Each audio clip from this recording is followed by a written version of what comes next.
Sorry, none of these look like basketball logos. I've never seen this in my life. Damn, that look like where an axe murderer is keeping all this stuff in the closet. Oh, the New York Yankees. Insurance. Buffaloes, right? Somebody kill a moose. This is the Brooklyn Bridge yeah. in a basketball. Two question mark trying to make love. I don't believe that that's a real one. Pelicans. No, look like, It's a pelican. no, it's not a pelican. You know what it is? What is it? I know what it is. That's an alien land in Coney Island. Something out in the middle of the country. Lionsgate basketball. PD, Police Department. Shazam! Tigers? LSU Tigers? Pennsylvania. Phillies? The Stallions. The sunset of the moon had a baby. The exploding field goal. Honestly, the Hot Chili Peppers. KFC. Ant-Man's wife. 76. 76 and stars. Yeah. Mr. America captain, baseball team. LA Ball. Arr! Basketball on fire. On fire, yeah. Ring on fire, basketball. Wow. Oh. Mariners. No, the Rockies. The Clovers. The Blue Bears. We're working, we're in the lab, and we're gonna make sure this happens as soon as possible.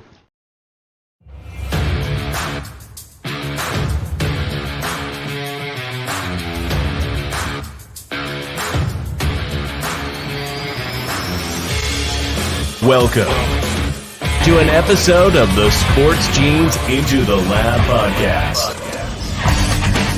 where sports analysts and experts dissect the latest news from the NBA and NFL, giving you a unique view on some of the hottest topics around your favorite teams. From the fresh field smells of the NFL to the hardwood courts of the NBA, and possibly your comfy couch for your fantasy football team. Let's see what kind of news the lab is working with today. Here's your host from the Sports Analytics Headquarters in San Antonio, Texas, Ernest Silva.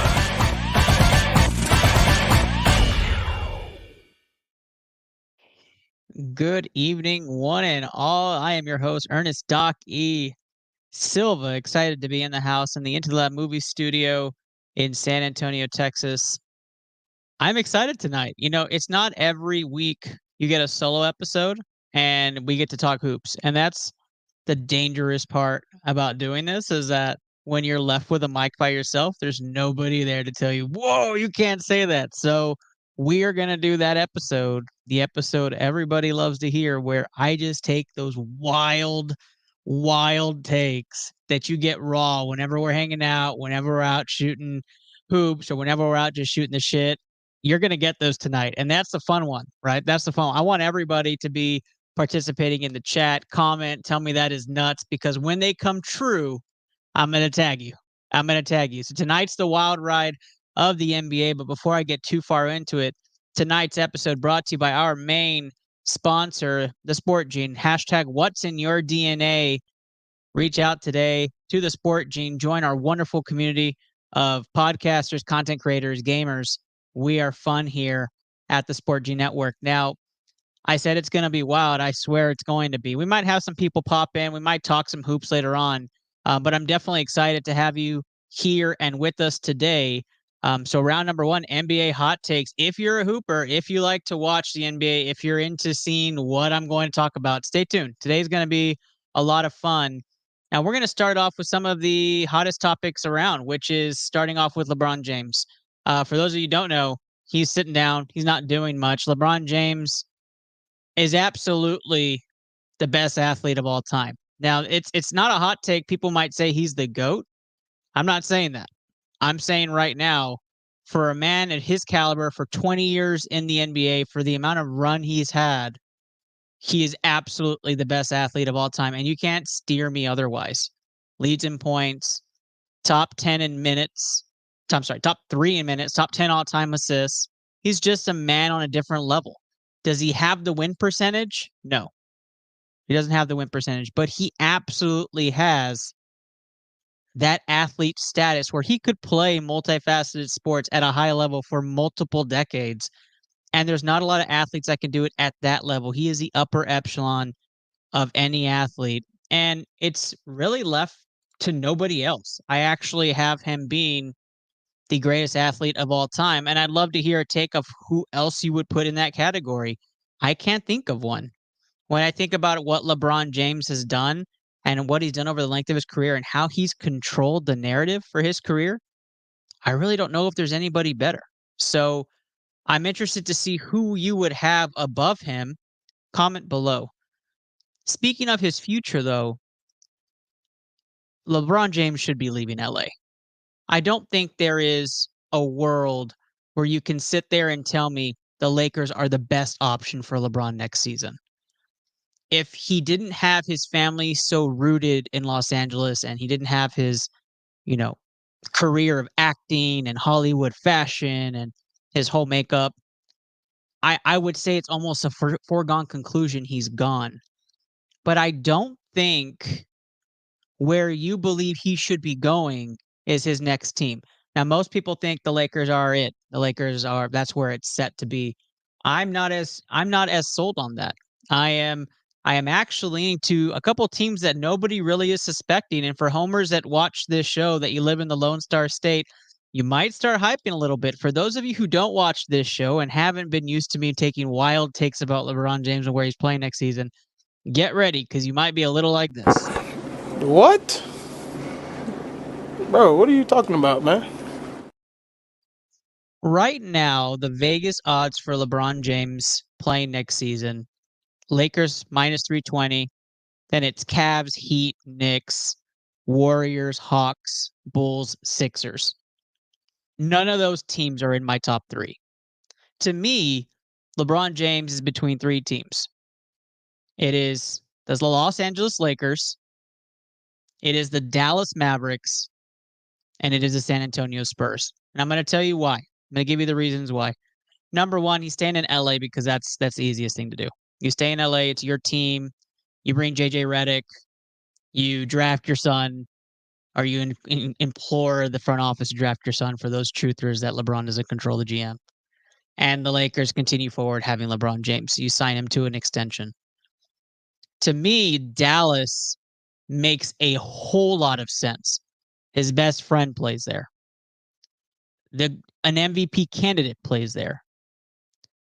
Mark Cuban has been linked to LeBron for 15 years. And you have a team that has the picks to get Bronny. And you have a full status where he plays a couple years in Dallas and then ends his career in LA at the end. And maybe at that time, Bronny might have to do the Thanasis and then go with him, right? But that to me is the best case scenario for LeBron, because you go to a 2-star system, get the 3rd star, probably preserve some pieces. You might have to trade away Tim Hardaway Jr. You might have to trade away Derek Lively. Dallas keeps its main 3 stars, and you try to win with that team. The Spurs are my wild card, but they're still top 3. I don't think any of the other teams have a chance at LeBron. I don't think there's a link. I don't think there's a reason. I don't think he goes back to Cleveland. I don't think Miami wins that vote anymore, unless Jimmy Butler really is planning on leaving and playing international. The Warriors, the pipe dream. He just wants to play with Steph, but you know who he wants to play more with? Coach Pop. Like his demeanor of playing with one of the greatest, if not the greatest coach of all time in his eyes, in his era, is Coach Popovich. And now they have Victor Wembanyama down there, and they could afford another star or trade for a star. That is very enticing in San Antonio. And you have a young core that's built around that unit, and you get to see Wemby up close and personal and draft Bronny. And now San Antonio is cooking. And yes, we're hosted and we're based out of San Antonio. No affiliation, right? We know this is a Rocket show through and through. But this is one of my takes that it is between those 3 teams, LA, Dallas, San Antonio. And you might be avoiding some of the smoke. I'm big about smoke. There's a lot of smoke, there's fire. And I have heard many different analysts bring up Dallas, bring up San Antonio and Coach Pop and that connection. Why would you be bringing that up if you haven't been hearing that from inner circles? The JJ Redick hire, which looks like to be inevitable. If it's not JJ Redick, I'd be completely surprised. Is probably to entice LeBron to stay. A lot of his teams do that. They make it very hard for him to leave.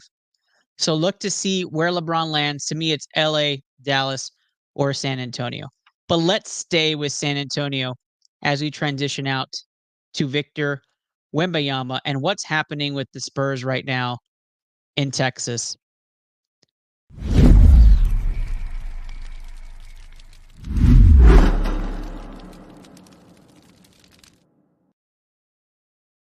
Next hot take.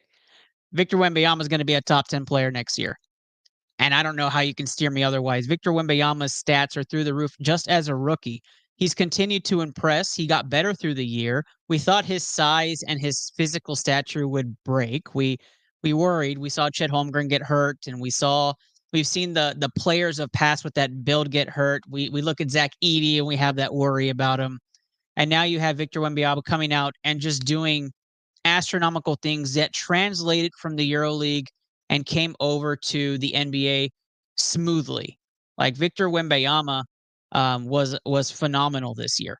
And just to highlight, if you're not familiar with Victor, I'm going to play some highlights as I talk about this hot take. But Victor Wembanyama, or Wemby for everybody who loves to just call that out and call him by what he is. Victor Wembanyama is just an absolute freak of an athlete, taking the alien brand with Nike, and is going to be a world talent. Many have deemed him the next big thing, probably since they all deemed that around Giannis. They deemed that around Zion Williamson. And then here came Victor Wembanyama. He was a Spurs fan growing up. He gets drafted by his favorite team. And many would probably have him in the top 30. I have him top 20 already. And I think he'll make another leap. He is that good. Is he perfect? No. But he is raw. He's massive. He shoots above your head. You can't block him. And he steers so many strong finishers away from the basket that he will be a force the rest of his career. And he's one of those players coming from the Europe and the European raisings of an NBA basketball player that's loyal. And that's what San Antonio keeps. And that's what San Antonio builds on. Look at their past stars.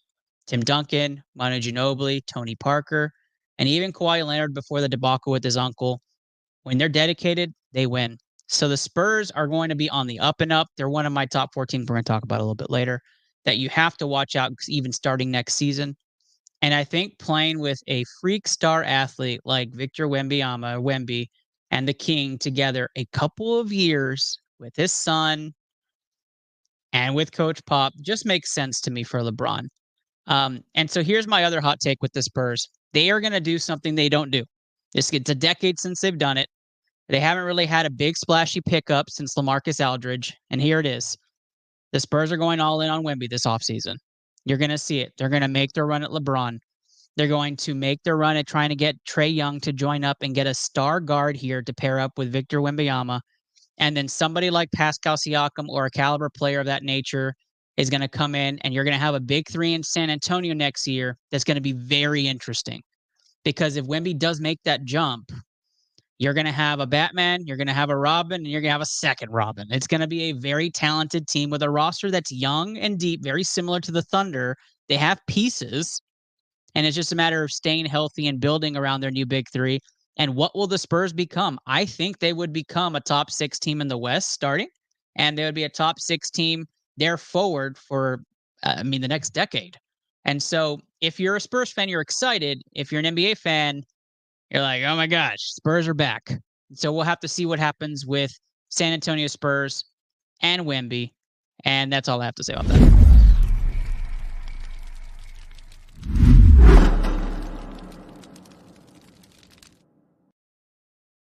The Oklahoma City Thunder making everybody look like fools. They stocked up on draft picks. They have a wide range of athletes and classes they get to choose from for the next 5-6 years. They hold the futures of many teams, including the Houston Rockets, even this season, depending how the draft lottery goes Sunday. And we sit here with our third take, and the take is this. You're looking at the Thunder right now, but the next team we'll be talking about in the same breath, other than the Spurs, is the Rockets. And yes, I know, roll your eyes. We've joked about the Big Six of Houston and the young Big Six of the Rockets and what we're expecting from them. The Rockets are not a joke. Alperen Sengun made the leap. Jalen Green made the leap. Cam Whitmore came flying out of the gate. And you have players like Jabari Smith Jr. and Tari Eason, who have been phenomenal role players young in their careers. A big five that got paired up with Amen Thompson. And he's better than you think. Amen Thompson was in the top 99 percentile when he played 20-plus minutes at his position. He was averaging, in his 20-minute span, double-digit rebounds, double-digit points, and 3 turnovers forced a game in 20 minutes average. That is bonkers for a rookie that came in and had to play deep rotation minutes because of injuries to Tari Eason and at times Fred VanVleet. Amen Thompson was great. So the Big Six of Houston, you can make an argument all day. You add in the Dylan Brooks factor, you add in Fred VanVleet, you added in a Jeff Green. You saw the Rockets make the leap. They went from 21 wins to a 40-plus win team this year, and they're on the up and up. It's the first time a team has 40-plus wins and does not make the playoffs because of how deep the West was. The other piece to the Houston Rockets is they have a lottery pick this year. So think about that. They're just going to get better. So as a Rockets fan, as a Rockets analyst, and as people out there who doubt Houston's back, I just want to take it away. First the Thunder, next the Rockets, and Houston has a wonderful upside with the future coming up. And for those of you who don't know, since I probably won't be talking too much about lottery teams the rest of today's segments, Mother's Day, phenomenal day. Spend it all day with mom that night. NBA draft lottery. All the teams I'm talking about in the up and up, definitely focused on that. Good luck to all those teams. Let's talk a little bit about the villains of the league. That's right. Nikola Jokic. He's the Euro villain of the NBA today. He is absolutely reveling in the fact that he can enjoy that. He'd rather be in horses and would rather be 5 foot in a jockey. And he's okay talking about that. He is, I think, the only person to win 3-time MVP, not be excited, and kind of be looking to the offseason already. And I don't know if it's as much of he's disinterested as it is he had check boxes to check off for this season and for his career, and he's done it. So what's left? I mean, is it really on his card book that he wants to be back-to-back champs as the Nuggets player, a dynasty? Maybe, but he doesn't show that, and it doesn't look like that. To me, Nikola Jokic is trying to show I am the best player, and I'm okay just being the best player, and if that's how it ends up, that's how it ends up. And that is, for like 30% of fans, super like, yeah, he's a badass. That's who he is. But for the rest of us, and the rest of us who have teams that want to chase rings or trying to build around stars, We kind of all feel like it may be funny to you, motherfucker, but it's not funny to me, okay? And it's kind of the truth, right? Like, why are we so upset that Jokic wants to be the villain? I mean, we need one. We need one. We need somebody to say, like, I really don't care. And he's falling right into that role. Congratulations to Nikola Jokic on being a 3-time MVP. Excited to see what the rest of his career is. I just don't think he's like that guy now. I think he's hit his marks. He's crossed his checklist. He's not going to move teams. We know our EuroLeague players don't move. They are very loyal to their teams that draft them. And so we're going to have to see what happens with Denver going forward. Now, I'm going to switch to a topic here. So I think I'm going to transition. But this topic may piss off a lot of you. And I'm okay with that because my 5th hot topic is around y'all's favorite player out there, Steph Curry.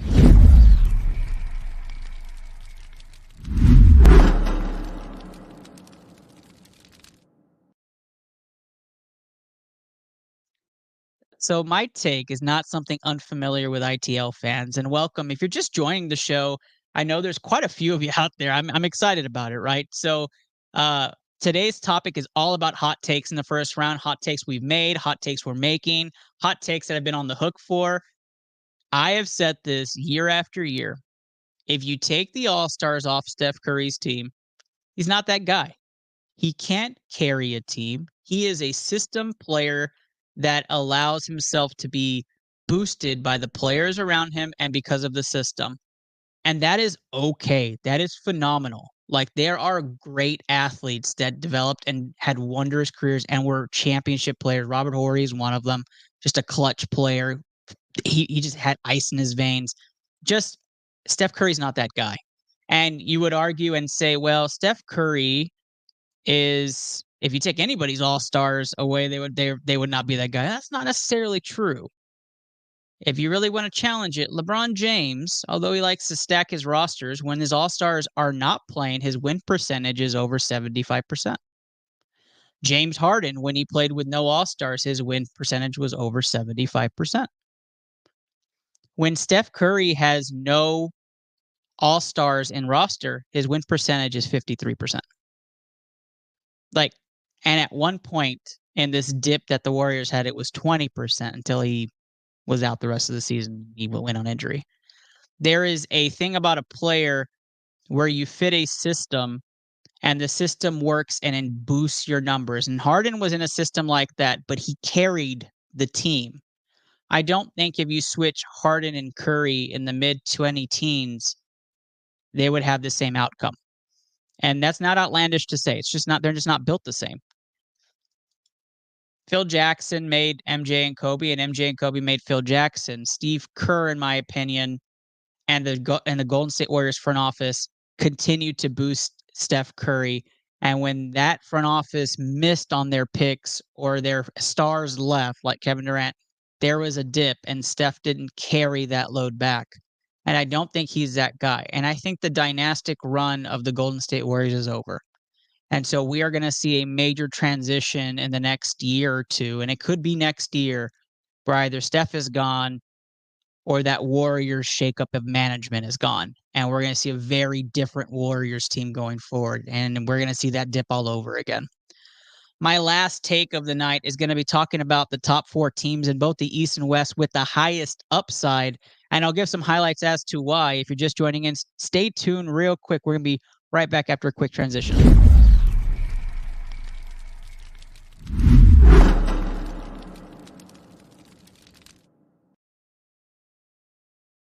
It's not crazy to talk about outlandish takes, but we're going to talk about the East right now. And the top 4 East upside teams for me, in no particular order. I didn't want to give an order to this because they're all phenomenal, but I'm going to give reasons why.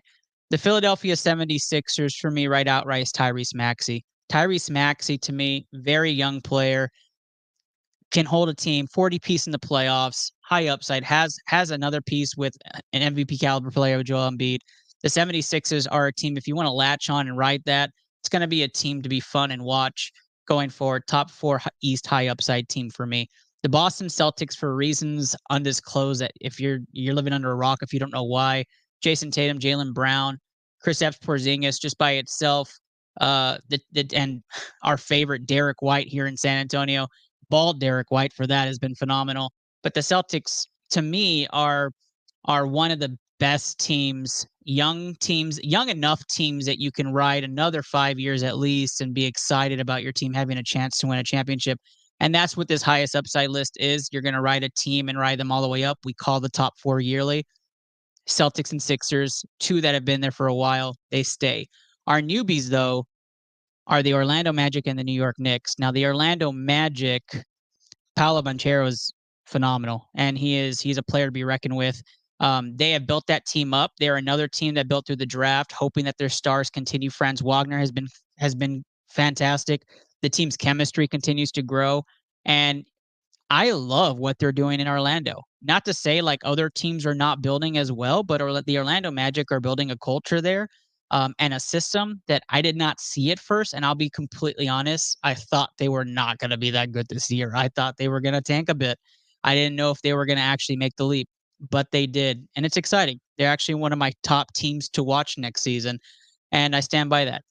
Right now, playing on most of y'all's TVs while you watch this, or if you're not, you've got other stuff going on. The New York Knicks, Jalen Brunson is next level. Julius Randle is like the roller coaster Draymond of the East. I love the hot takes, and I love everybody's hot takes on him. Between Josh Hart, Isaiah Hartenstein, the rest of those players, they're all entering their primes, if not in the peak of their primes. Another 5-year team that would be fun to latch onto and really kind of ride. The Knicks also have a future, and that's not very common for the Knicks where you look at their draft picks coming up. So I would encourage you, if you're trying to draft a team or you're trying to pick a team or you're just getting the NBA. I had 4 or 5 people ask which NBA team would you follow in this league or which one would you follow in this conference. Those are the 4 I would look at. I would have some fun and dissect who they chase in free agency. My top 4 East upside teams: Magic, Knicks, Celtics, 76ers. In the West, the top 4 West teams, you might as well just look at the Southwest Conference because that's where I stuck. And it's no doubt this was a bias for the show. But it's Spurs, Rockets, Mavs, Thunder. And I've already talked about the Thunder, but Shai Gilgeous-Alexander, MVP candidate, probably my MVP for this year. And that Thunder upside with all those drafts, you're going to be fun to watch the Thunder for a year. Shout out Davis Cordova, graduating former ITL sports scientist.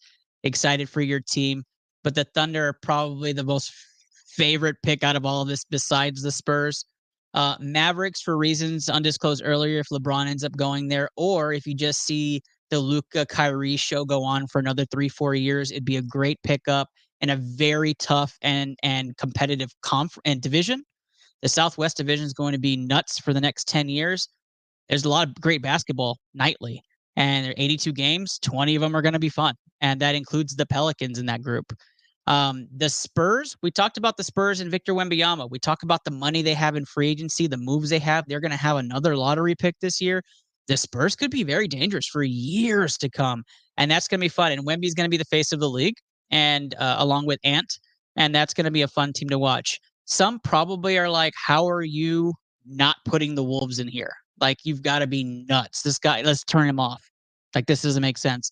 I love the Minnesota Timberwolves, but you guys got to admit, Rudy Gobert's another villain, and Cat is an injury freak show. This may be the Wolves' run this year, and then Ant is trying to keep the team up, and we see a Luka situation in Minnesota for a couple years before they're back to relevancy. There's just some fragility there. For the Rockets, we already talked about depth. We talked that they're 9 deep already, adding another lottery piece, and they have free agent money. The Rockets will be better next year, and they're a 40-win team already. The Rockets will be fun, and they're youthful. They're going to sign a couple max extensions, or at least one max extension and a mid-max extension with Jalen Green and Alperen Sengun. The Rockets are going to be fun for years to come, too. This division is nuts. This conference will be deep for 5-10 years. It'll be very similar, I think, to the 2010 mark where the West was just astronomically and light years ahead of the East. And we may see that again. Yes, the East caught up in the 2010s, but we're seeing that balance going back to the West all over again. And so those are my top 4 teams for the West. And those are the hot takes for tonight. You guys got through my top 8 hot takes. If you want to comment, what was your favorite hot take, or what are you looking forward to for me eating crow on? That would be awesome. Comment that away. I appreciate the love and likes. all of y'all in here. We've reached different peaks. We're going to talk NBA playoffs and some headlines. If you're new to the NBA or you're used to watching the show for football, stick around. Let's talk a little bit about those headlines, and then I'm going to bid you guys adieu. This solo episode is going to be a quick one. But in case you didn't know and you're new to the show, we have a wonderful group of streamers that we work with intertangibly with BCMG, Blue Collar Media Group, and that's our stream team. And the BCMG stream team has wonderful people. They stream on Kick, YouTube, Facebook, and Twitch, which you may be watching right now on that. So let's take a look at some of those great streamers, and then we're going to come back with some of the headlines of the playoffs, and we'll call it a show.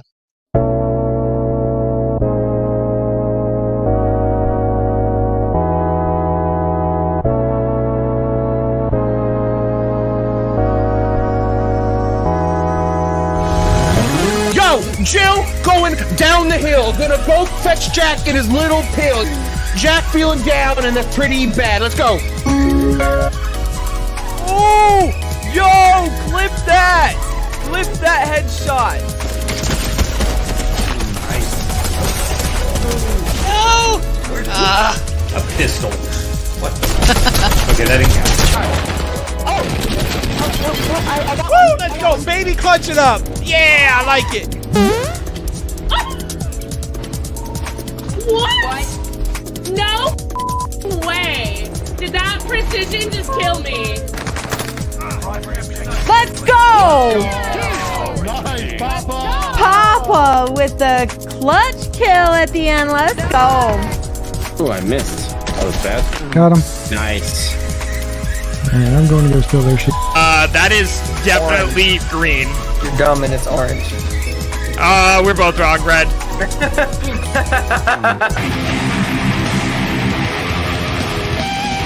I could get that solo if I tried it a couple times, but we'll come back to it. I'm fucking dick right now. Holy shit. Like, I fucking suck right now. Yeah, I can tell.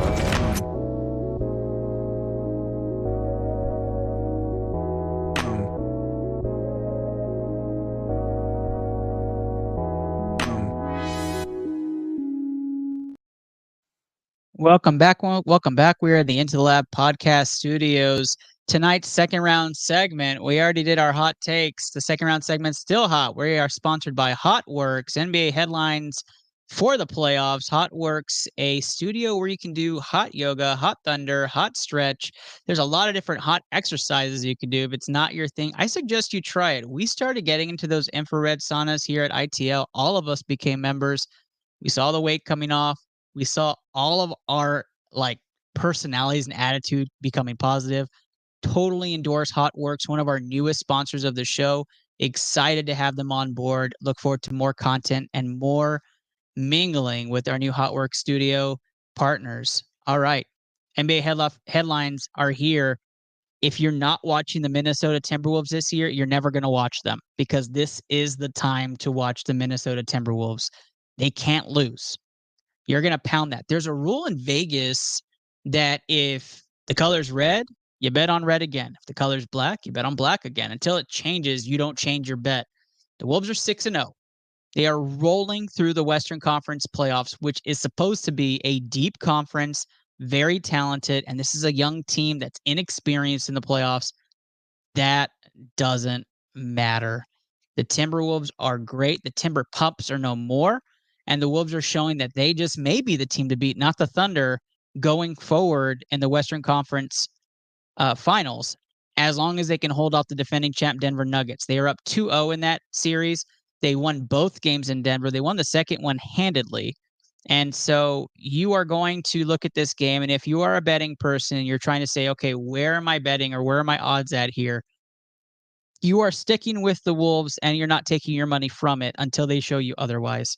So I would be running Wolves in this instance. I wouldn't be taking my money away from it. If you lose one of them, I think it's fine. I think this is a gentleman's sweep series. If not, it's in 6. You lose a couple, you win a couple. They're going to take their stride into the Western Conference Finals. The Wolves are moving on. This is the team. This is the year. The Thunder on the other side of the bracket won against Dallas. Dallas came out of that long series against the Clippers. The Thunder were a little rusty to start, had trouble getting their offense out of the gate. But the Thunder swept the Pelicans, which was an interdivision matchup. We just talked about the division in the last segment. Go check that out. And the Mavericks come in, another interdivision matchup. These teams are very familiar with one another.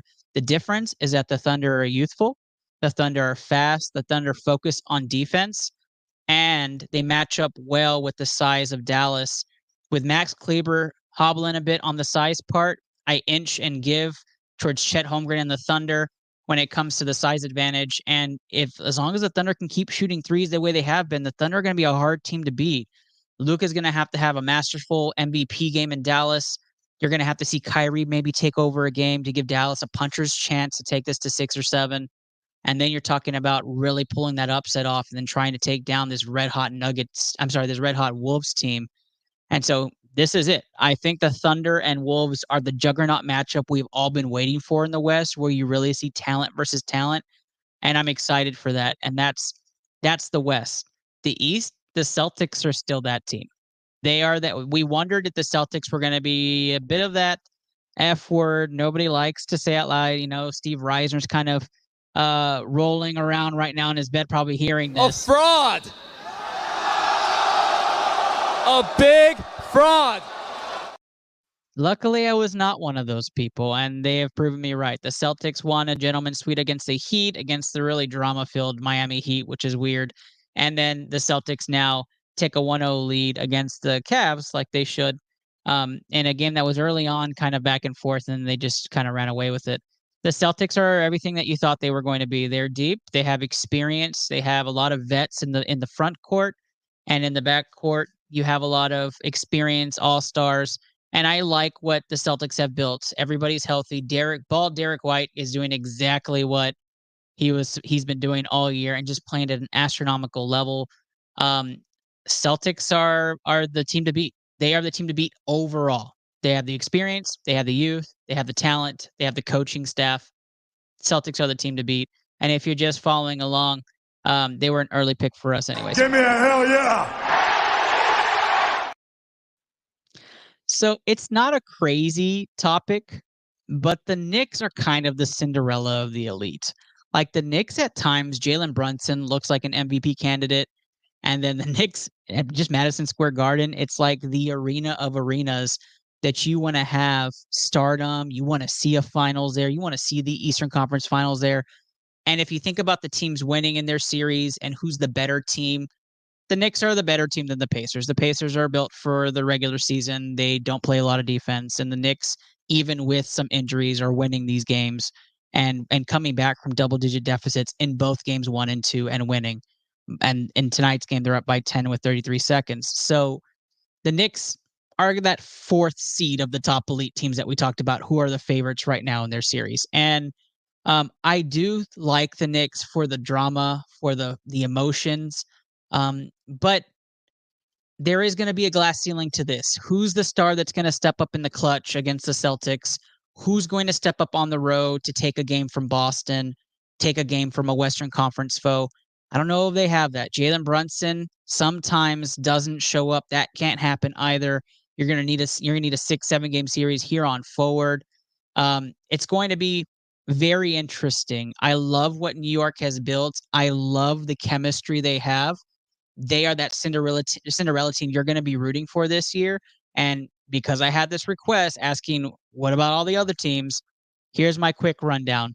The Nuggets are last year's champs. They look tired, but they're last year's champs. You don't count them out till they're out. They could go and win both games in Minnesota. It would be fun, but who knows? The Dallas Mavericks are the drama of dramas in the NBA. You have Kyrie and Luka. Both of them feel spurned. Both of them trying to step up and win a championship without other counterparts. Kyrie trying to get back, winning one without LeBron. Luka just winning one. The Cavaliers are kind of that young pup team that you're glad to see them continuing to battle. They get better every year. Excited to see them in the playoffs. And the Pacers, high-flying team, pulled the upset against the injury-hobbled Bucks, and they're lucky to be there. And that's the rundown for the playoffs. Again, my order of seed and playoff winners right now, Celtics are the 1 seed overall. The Thunder would come in at 2, the Wolves at 3, and the Knicks at 4 as who I think are the winners coming out of that series. If you need to pound those winners into a series parlay, that's what I would do. I don't think the favorites blow those leads. And I think it's going to be a lot of fun to watch Anthony Edwards against SGA in the Western Conference Finals, and the juggernaut of the Celtics against the lights of the Knicks.